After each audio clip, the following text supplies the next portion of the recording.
Doctor Babasaheb Ambedkar open university.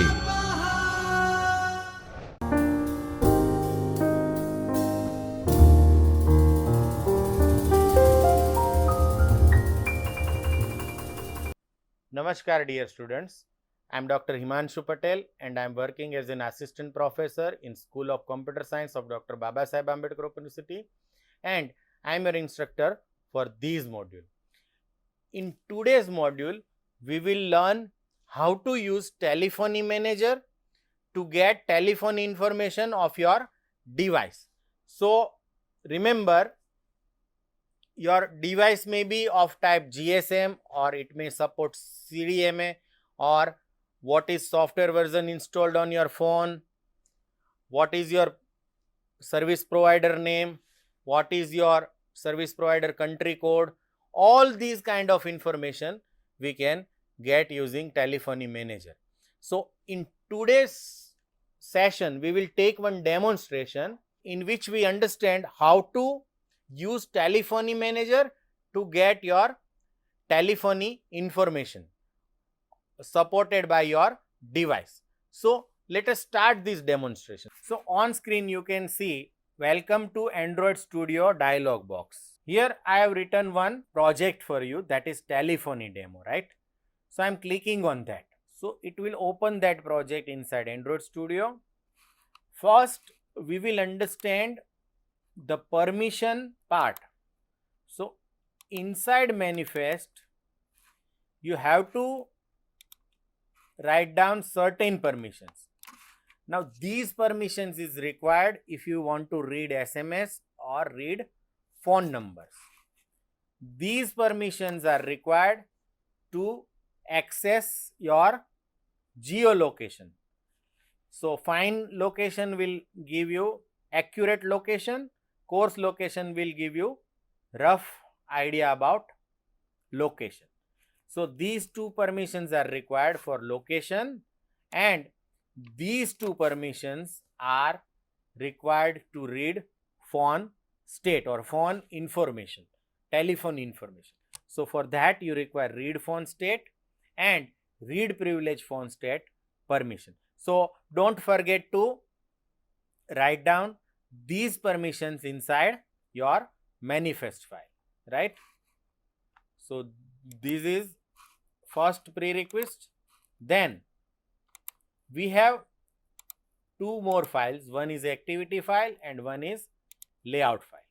So if we see layout file, you can see it is very simple interface. There is one button called telephony manager information, and when user clicks on this button, all the information related to telephony will be displayed inside this text view. Now ID of this text view is txt output and ID of this button is btn device, right? So it is very simple interface. There is one button and one text view, right? So this is our layout part. Now let us move to coding part. So this is my activity file. Now phone state and location is a dangerous permission. So you must explicitly ask for these permission from user. So for that I have declared these two integer, phone state request code and location request code, right? So this is just to confirm that whether user has granted this permission or not. And these text view and button refers to text view and button inside our layout file. First we set our content view to activity underscore main file, and we will take reference of that text view as well as button using find view by ID. Now whenever user clicks on device button, I have written one user defined function, that is check permission. The objective of this function is to check whether this permission is granted or not. If it is granted, then we should display message permission already granted. If it is not granted, we have to explicitly ask user to grant this permission, right? So first it will check whether font state read font state permission is there or not. Then it check for access find location permission, right?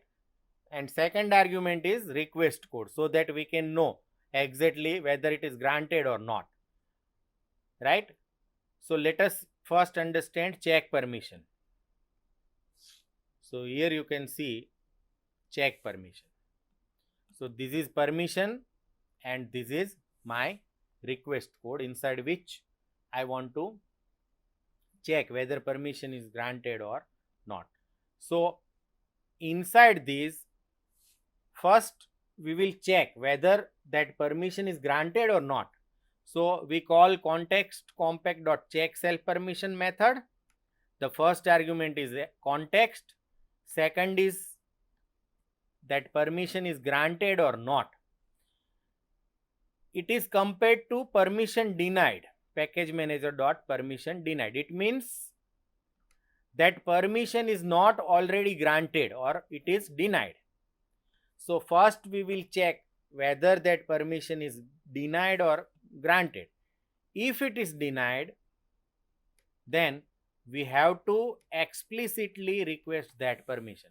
So for that we call activity compact.request permission method. The first argument is activity for which we require this permission, and second argument is actual permission we want to request. So it is represented by this string, which is read font state, and this is a request code in which if it is granted we will get that value. So first we check whether that permission is denied, then we explicitly request that permission, and if it is already granted, then we write down inside toast that permission is already granted, right? So what will happen when this request permission function is called or method is called? It asks user to grant or deny this permission, and whatever result is there is stored inside this request code. And immediately after that, whatever value entered by user is executed by on request permission result. So first it call request permission, and whatever answer is given by user, whether it is allowed or denied, it is call on request permission result method. So here I write down if request code is my font state request code, then I want to check whether this result, which actually stores granted or denied. So if its length is greater than 0 and first permission is granted, then it means user have granted that permission. So we display in toast font state permission granted. If condition is false, it means user has denied. So we display font state permission denied.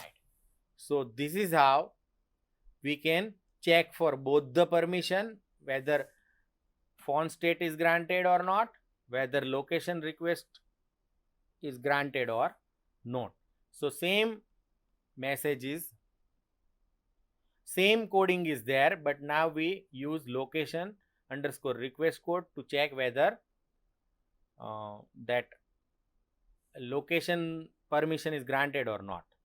So if it is granted, we display location permission granted. If it is denied, we display location permission denied. So what we have done is, now again go back to button click event. We have check for both the permission. If it is already granted, we do nothing, just display toast. If it is not granted, request is shown to user, and based on user permission, we display again toast whether it is granted or not. The next is actually display various kind of information inside that text view.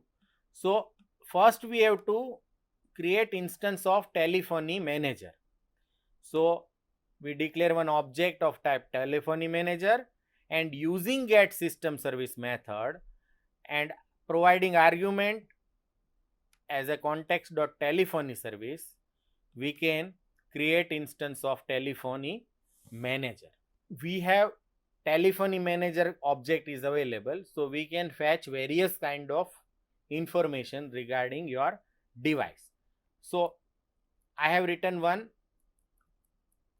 function which accepts telephony manager as argument and returns all the information as a string, and we set that string as a text view text. So we call txt output.set text, and inside that I have called this method get telephony overview. It takes telephony manager as argument and returns all the telephony information as a string. So let us try to understand this get telephony overview. So here you can see that function get telephony overview. So this is my telephony manager, right? Now here I have created string builder. Why?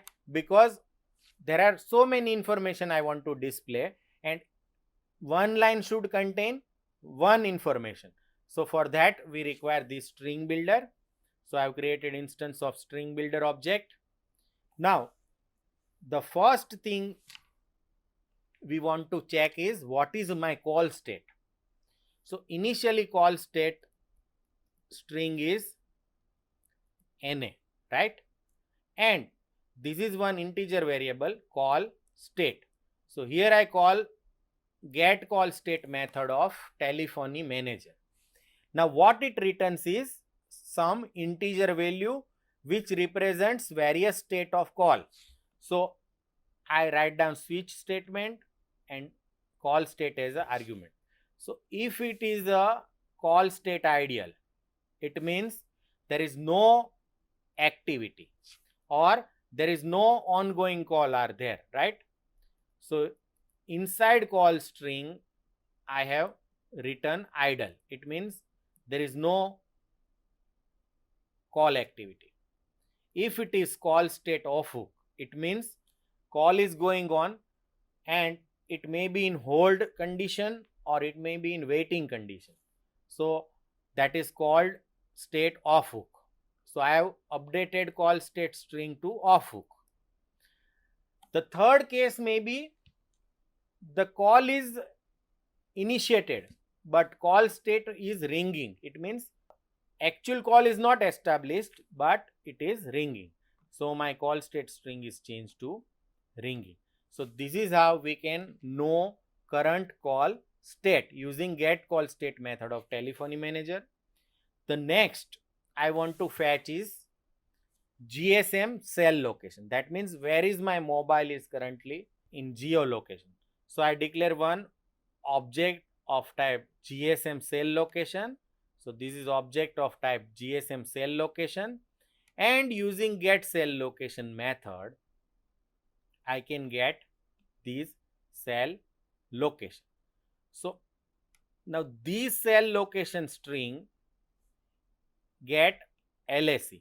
Now what is LSE? It is basically GSM location area code, right? So depending on your current location it returns your area code, and this get CID method gives cell ID. So these two methods we can use to represent my cell location, right? The next information I want to fetch is my device software version. So I call get device software version method of telephone manager, and I have stored inside this variable. The next is network country ISO.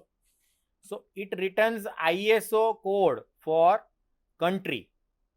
So for India, it returns Indian ISO code.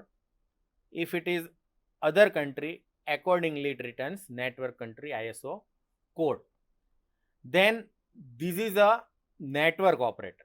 So there are two functions. Get network operator, which actually returns numeric name, and this is get network operator name, which actually returns my operator name. That is understandable. It may be service provider company name, so you can easily understand. So this is a numeric value for my operator, and this is actual name for my operator. Now next I want to check whether my phone is a CDMA or it is a GSM phone. So initially phone type string is set to not applicable. Now I have called get phone type method of telephony manager. So it returns some integer value which represents phone type. So I have written switch statement. For example, if it returns phone underscore type underscore GSM, it means my phone is GSM. So I have changed phone type string from NA to GSM. If it is phone type CDMA, it means it use CDMA technology for voice call. So phone type string is CDMA. And if it is none, it means it is not either GSM or CDMA. So it is set to none, right? So this is how we can get phone type. The third is a SIM country ISO. So again, it provides country code. So it is basically equivalent to the SIM provider's company code. Then SIM operator. So it returns mobile country code plus mobile network code. So we will get SIM operator. This is returns country code. This is actually represent operator name. So that is understandable, right? So it is a service provider name basically. Now next we want to check whether SIM is activated or not, or what is the state of SIM on device. So for that I have declared one object of type string, and initially it's set to NA. Now remember, these get SIM state returns number, right? So you can see on the screen, it may be unknown, it may be absent, PIN is required, PUK is required, network is locked, it may be ready, it may not be ready, permission disable, there is some IO error, or card is restricted. So there are various states that you can know using get SIM state, and accordingly I have written switch statement. So if SIM state is SIM state absent, it means there is no SIM card available on the device. So I have changed SIM state string to absent. It may be locked, so network is locked. There are some error in reading SIM, so it is a card IO error. Then your card or SIM card may be restricted. It may not be ready, it is not activated. It may be disabled. So depending on SIM state, you can display appropriate string. PIN is required, it means to read the SIM, you require some PIN. So these are the various kinds of state, and accordingly we have stored string in SIM state string. Now we have gather all the information. What is SIM state, what type of phone is there, what is the provider name, what type of networks device is using. Now actually we want to display these data, right?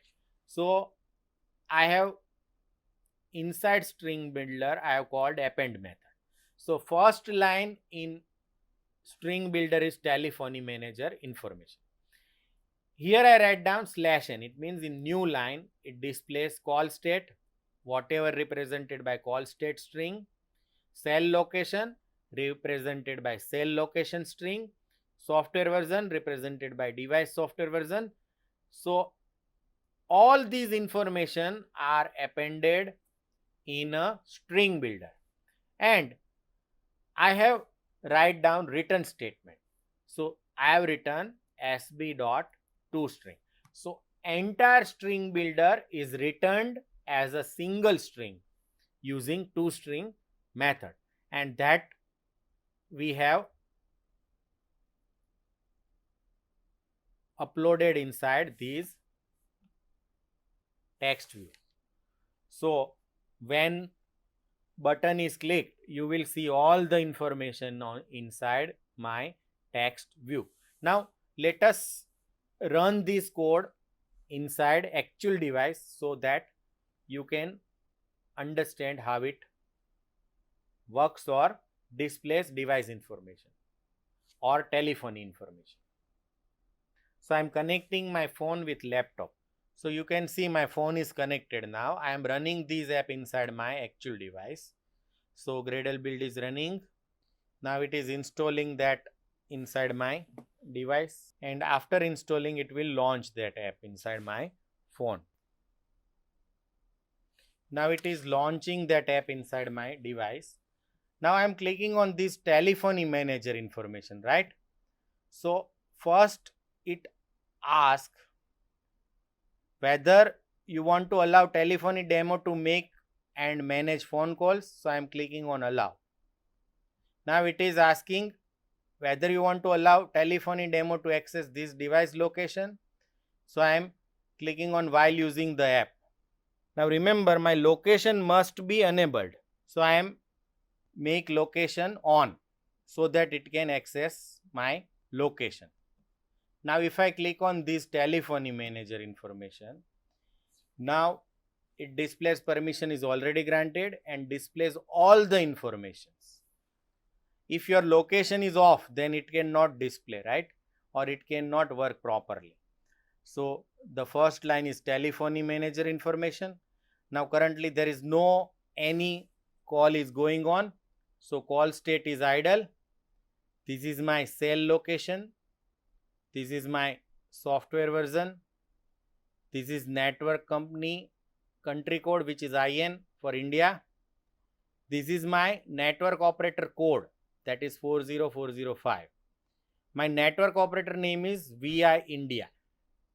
My phone type is GSM. My SIM country ISO is India. My SIM operator is again these code, and SIM operator name is Vodafone India, and SIM state is ready. That means the SIM is ready to call.